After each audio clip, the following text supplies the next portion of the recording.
The World Economic Forum, from the World Economic Forum, from Silicon Valley, from Stanford University, to Casa Silva, San Fernando, O'Higgins region, we have Kathleen Eisenhardt with us. Thank you, Kathleen.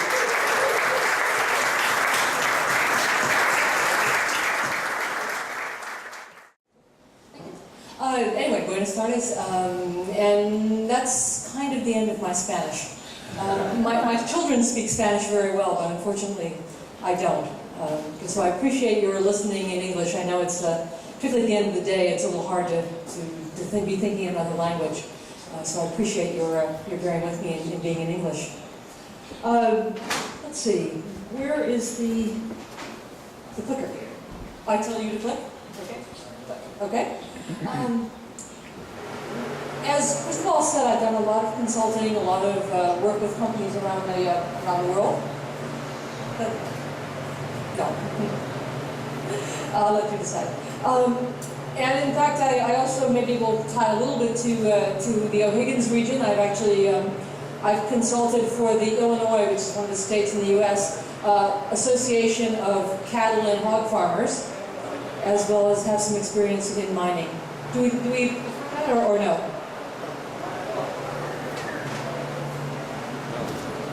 It's okay? No?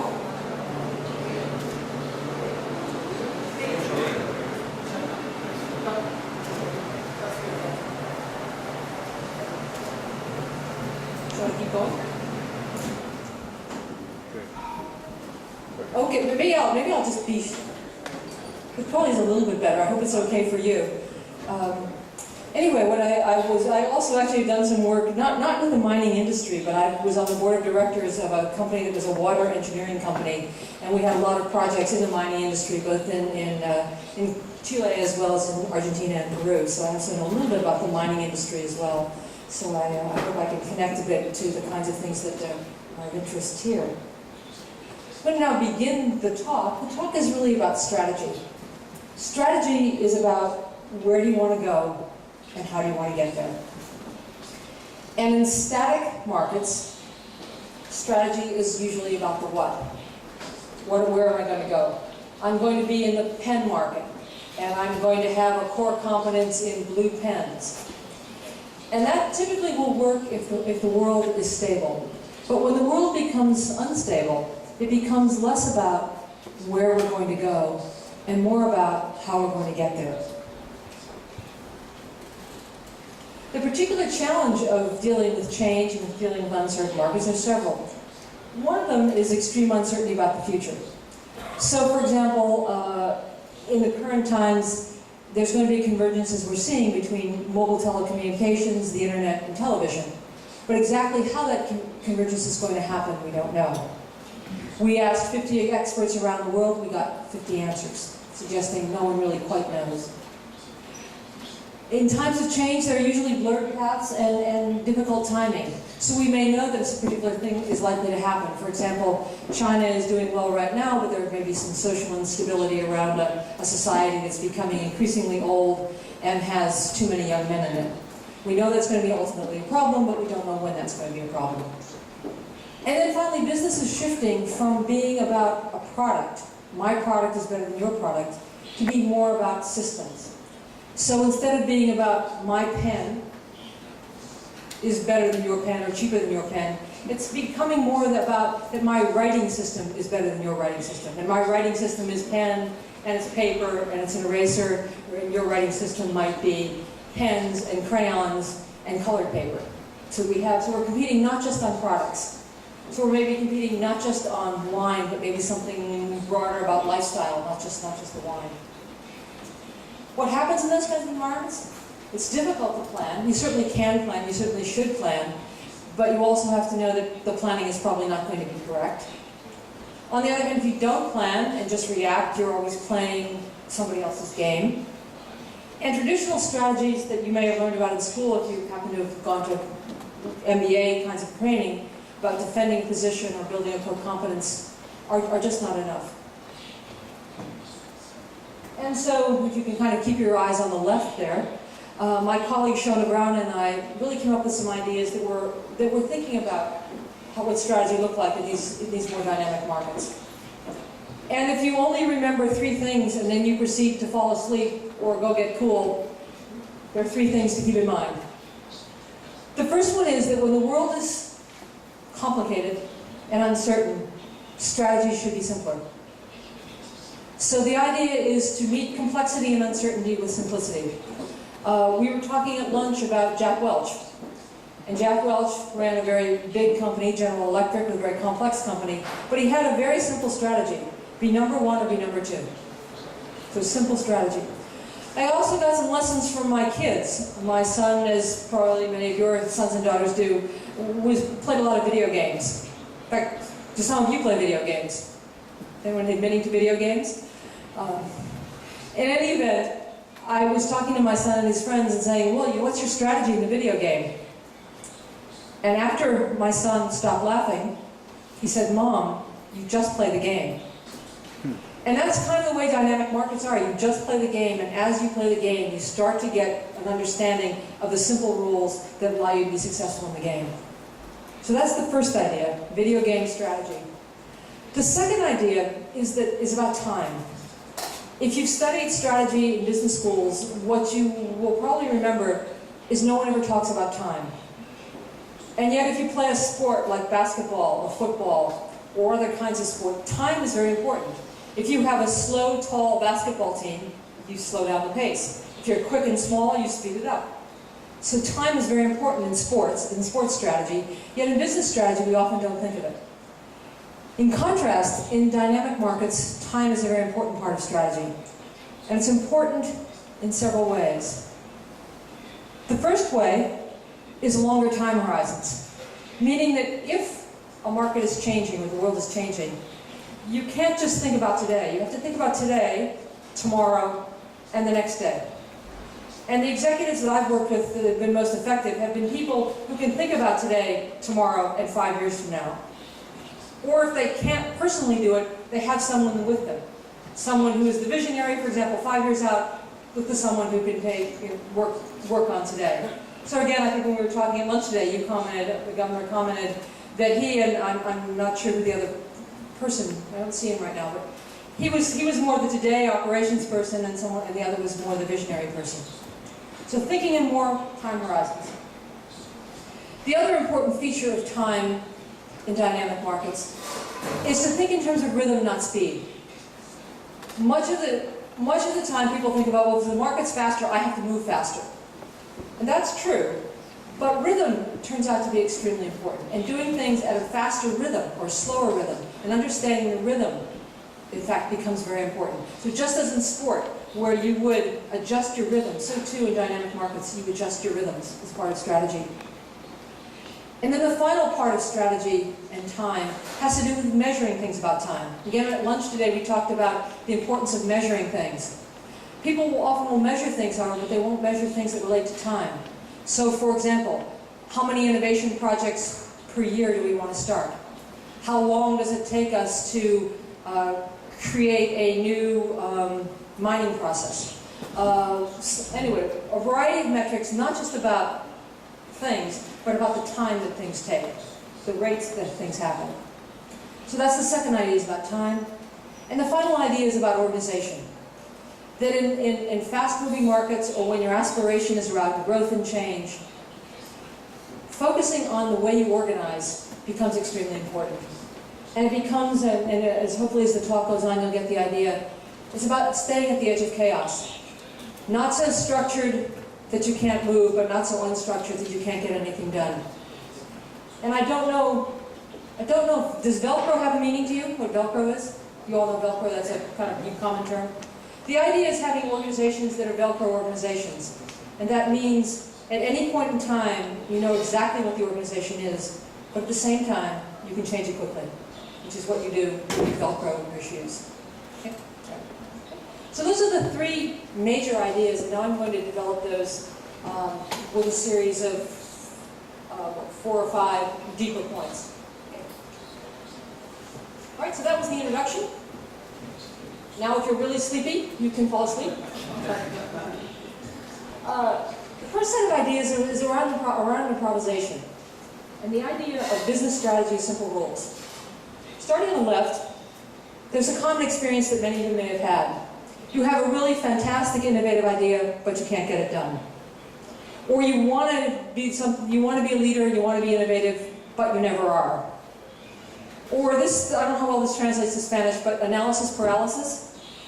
We study it, we study it, we study it. By the time we finish studying it, everything's changed anyway.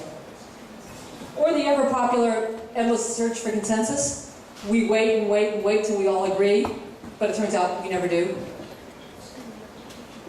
So that's a common experience. Some of the myths.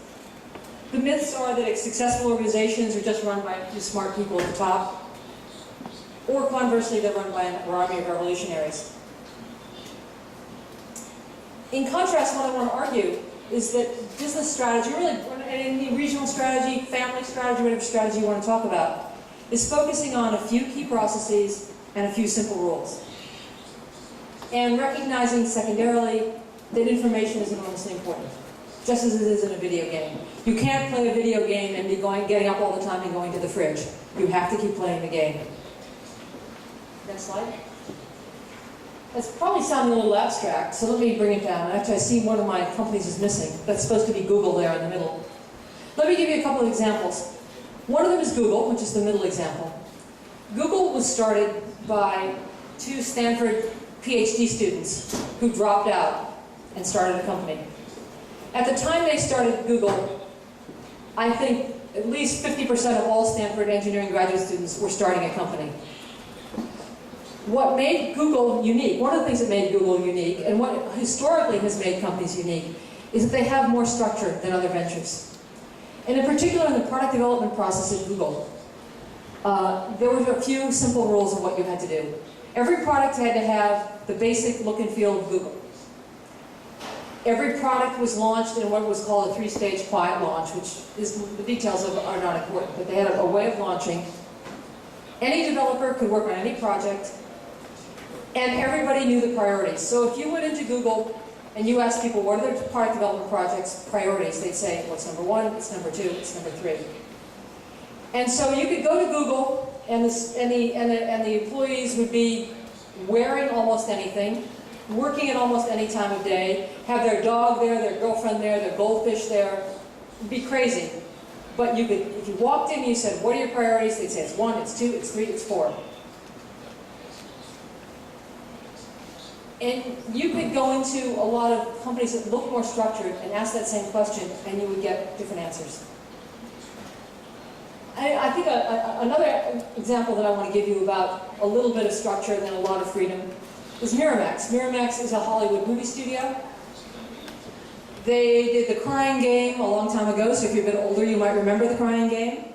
Pulp Fiction, English Patient, recently Chicago, and then actually in your movie theaters today, The Artist.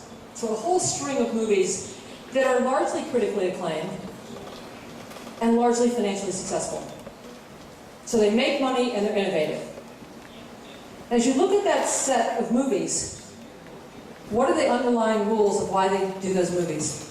And it turns out that the Miramax executives have a few simple rules for choosing a movie. The first rule is every movie has to be about a basic human condition. So The Crying Game, if you remember that game, is about love. Only the tricky part of it is that the man falls in love with a woman, only the woman turns out to be a man. So an odd kind of love. This is about fame and change. It's about a person who's extremely famous and can't change. Each of the Miramax movies has a theme about some sort of adult human condition theme. Secondly, each Miramax movie always has a main character who's flawed. So sympathetic but flawed character. So for example, in Shakespeare in Love, which was a Miramax movie, Shakespeare is charming, witty, a man they admire, a man women would like to have as their mate. But he also cheats on his wife and steals story ideas. So he's sympathetic, but he's flawed. The same in the contemporary movie, The Artist. The third rule is a Miramax movie always has a beginning, a middle, and an end. And you're probably saying, doesn't every movie do that? Well, if you go to a Mission Impossible movie, it's constant action. If you go to a French movie, it's constant boredom.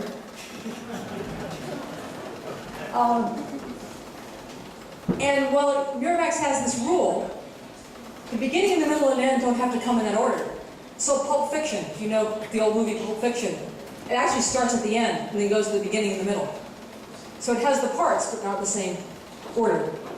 And then finally, as there always is, there's a money rule. And the rule is not exactly what it says. The rule is, if we spend more than about $25 million on a movie, we have a partner. We never expose ourselves more than that. So the idea is they have a relatively small number of rules, but within that, you get an enormously creative set of movies that have also been financially successful. So the idea is a small number of rules that letting people be improvisational. So why does this work? If you locked it down with a whole lot of rules, you wouldn't get much innovation. If you don't lock it down at all and everybody's doing their own thing, you get no leverage, no efficiency. And so that's that finding that in-between spot. Is what we call technically is the edge of chaos. What the edge of chaos is like, to give you a feel for what managing, because your job as a manager is to manage the edge. Not too many rules, not too few. Your job is that. It's like, I assume many of you ski. Well, you know when you ski, and you ski as fast as you can, but you don't lose it.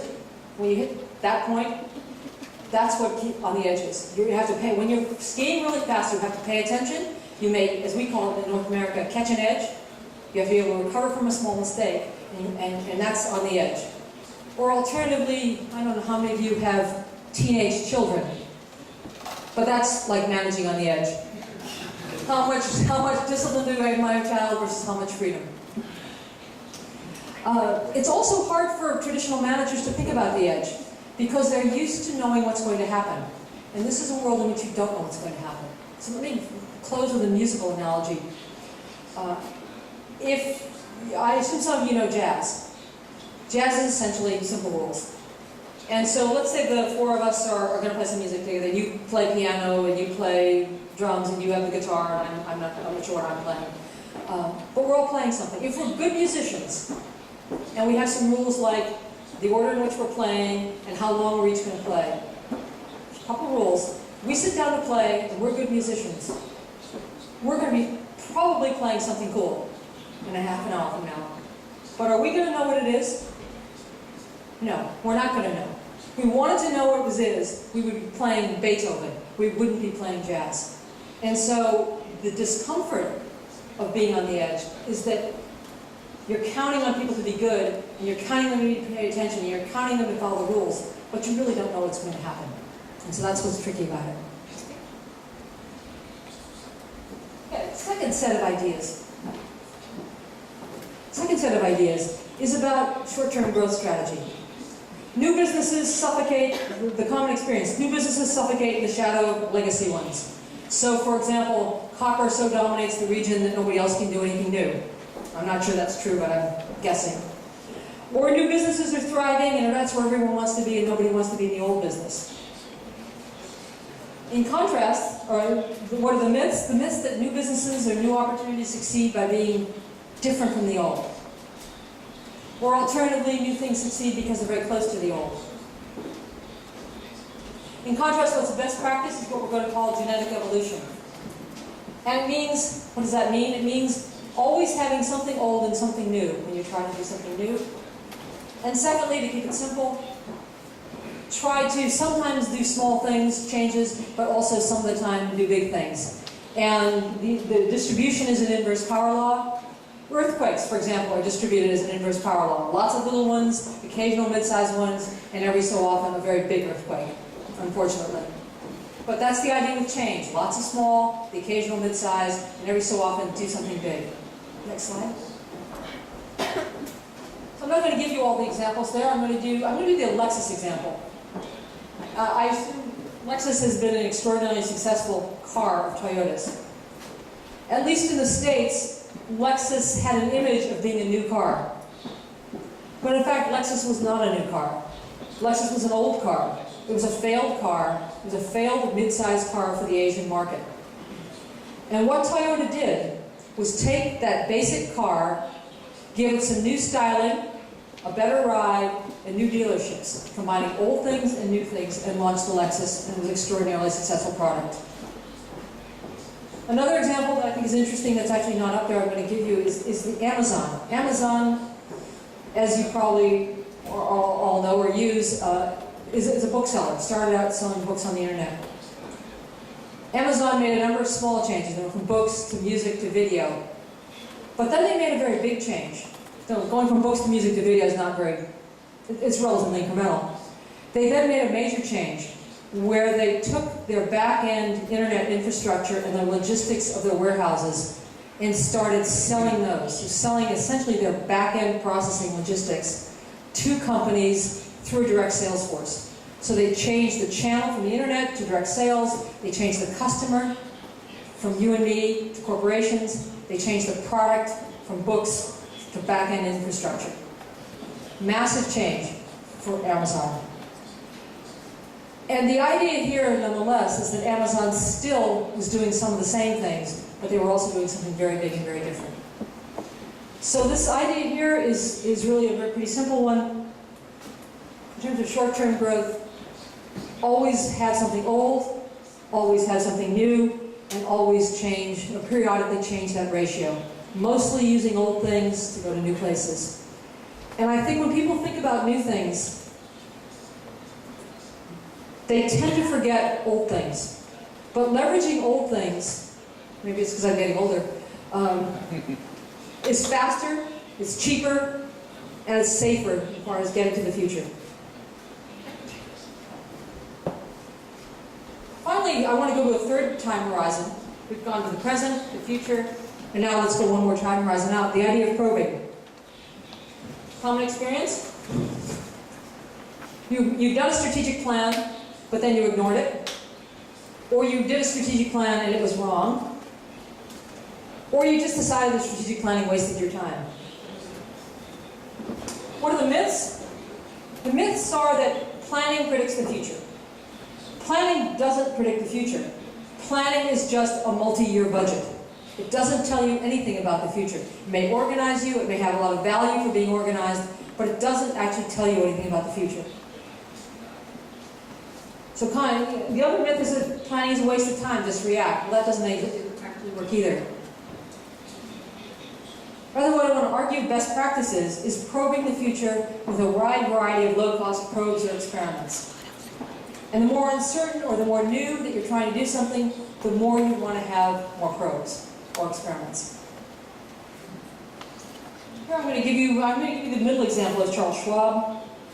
Charles Schwab is a discount broker in the US, very large corporation. Charles Schwab has grown to the place that it is by engaging in constant experimentation. Experimenting with different kinds of products. You don't need to know what these are, but futures trading, market buzz. Using alliances with particular corporations to try out new ideas. So, for example, making IPOs available by partnering with Goldman Sachs. They also have experiments. They also think about the future using futurists. Futurists, at least in the States, are people who think visionary things about the future, but often have trouble tying their shoes. So they're very out there. So they use a variety of experiments to try and figure out, not today, not tomorrow, but what the next day might look like. Other companies that do a lot of that, IKEA is a good example of a high experimentation company. Netflix as well is another one. Oh, wait, let me finish that one. Go back one. Thanks. Why is experimentation? Let me tell you, there are a couple things to actually think about, because I think this is actually maybe useful for the region. Is you may want to start thinking about experimentation. And the key to experimentation is to do a wide variety. So you might want to do a product experiment in wine, and you might want to do a visionary thinking about forest products or fishing, and you might want to do a science experiment on salmon. Wide variety. You want wide variety because people learn better when they learn in multimedia. So when I teach, if I do a lecture, if I do cases, if I do a movie, and something else, people learn better. So when you have, let's say, a futurist, and you have a product prototype, and you have a focus group with residents of the O'Higgins region, you learn better because you're learning in multimedia. Second thing about experiments that's important is that you want experiments that are cheap, inexpensive. The reason why you want inexpensive experiments is, well, first of all, you can do more. So if they're cheaper, you can do more. But the more subtle reason is about how people learn. People learn when they lose small. If you lose big, you spend your time defending why you were right, or it's not your fault. If you only win, you never learn anything and just figure, I'm great. It's when you lose small that you learn things. And so lots of experiments that are inexpensive has you losing small. And so lots of experiments losing small is important. And finally, the secret sauce of experiments that people often forget is that it is an experiment. And just as in science, in real life experiments, you should have hypotheses. So you might hypothesize that a particular type of Chilean wine is going to be attractive in the Brazilian market. And Brazilian women are going to particularly like it.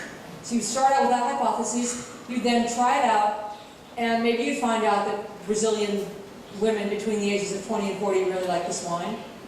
But maybe you also find out that no, really, people in Rio de Janeiro like that wine, but people in Sao Paulo don't. And because you've hypothesized, and because you were somewhat wrong, you will learn the lesson better. And so that's the other reason, the other, I think, important feature of experimentation is hypothesis. How are you doing? Okay? Okay, wait, not too much longer. The final idea, I've talked about today, tomorrow, and the future. Now I'm going to talk about time a bit more. Common experience. You're surprised by events in the environment, or an opportunity shows up and you're too slow. The myth is that reacting is what you want to do is react quickly.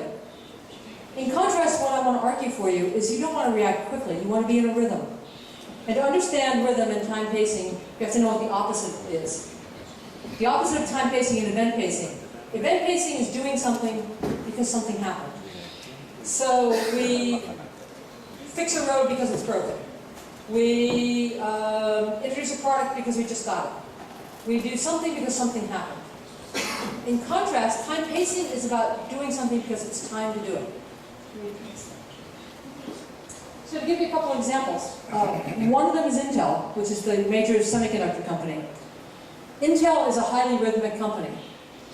You may have heard, if you're more of the more technical type, you may have heard of Moore's Law. Intel introduces a new product, a major new semiconductor microprocessor every 18 months, has a minor revision every 9 months. So it's 18 months, 9 months, 18 months, 9 months, 18 months, 9 months. In addition, Intel also synchronizes the opening of new manufacturing capacity. Every 9 months, new manufacturing, new manufacturing, new manufacturing, new manufacturing. They're on a rhythm. Similar to Starbucks. Starbucks had an international expansion strategy of 300 stores a year. 300, 300, 300, 300. Why is rhythm useful? First of all, you've probably all been in a situation in sports or in dancing when you're personally in a rhythm. You're going down a ski slope and you're hitting the moguls. Right? Moguls, that translates to or you're playing golf and you're in a rhythm. Or you're dancing and you're in a rhythm. When you're in a rhythm, how do you feel? You feel more confident, more focused, more motivated. Organizations in a rhythm get that same way. They get more confident, more focused, and more in a rhythm. The second reason why rhythm is important actually comes from when we worked on these ideas. I happened to be coming back from France to the States, and I happened to sit next to a Le Mans race car driver, which was kind of fun, actually. He was charming. And we talked about, I know nothing about car racing, but he told me about car racing. And he said, you know, we don't try to go as fast as we can. We try to go at a fastest constant rhythm. Because if we go as fast as we can, we wear out our tires, we wreck our car, and our pit crew never knows when we're going to come. And so we said we stay in a rhythm. As we started to look at organizations, we saw being in a rhythm lets you synchronize. If this is a company, sales, manufacturing, marketing, engineering, are all synchronized. If it's a region, you can synchronize human resources, procurement, and whatever other kinds of parts the region might have. But if you know that you're going to, for example, in this region, fund a new innovation project or a new infrastructure project every 4 months, let's say, a new infrastructure project every 4 months. Everybody knows, 4 months, a project, 4 months, a project. People can start to organize their time to hit that rhythm. Moreover, they tend to get more motivated by, okay, 4 months, 4 months, 4 months, 4 months. So you stay in a rhythm. The final idea is actually, hopefully particularly useful to you in the region as you go forward in trying to change how the region operates. Because I know a lot of the ideas around having the government and various corporations work together. So I want to talk a little bit about cross-organization collaboration. You may have been, if you've been in a large company, had the common experience of your boss wants all the departments to work together, but you never do. Or your governor hopes that all the vineyards will get together, but they don't. Or you try to orchestrate the collaborations between all the vineyards, but everybody's too busy and nobody does anything. That's the common experience. The best practice is usually try. Most people think what you're supposed to do is control it from the top and say, you're supposed to work with this person, this person, and this person. Although some people just give up and just hope it happens. In contrast, what I want to argue is, of the 10 or 15 or 20 collaborations that, let's say, vineyards in the region could have, or farm producers could have in the region, there are probably only 2 or 3 that really matter. So focus on the 2 or 3 that really matter and leave the rest. The other critical idea is, in thinking about collaboration, is that who's ever on the top does not pick the collaborations. What that person or people do is they make a context that makes it easy for the people who are supposed to collaborate. So let me give you an example. Let's go to the next slide. And I think I'll use the Disney example. You probably all know Disney and the Little Mermaid and the Fairy Princess and all that stuff that shows up endlessly in your children's world, perhaps, or certainly in the States that's true. For every Disney movie dollar, Disney makes 5 times that dollar in other kinds of things. So it's an amazing machine for collaboration in Disney. Moreover, Disney doesn't just collaborate on characters, they collaborate on other kinds of things, like they collaborate on restaurants across their ESPN and their Disneyland properties.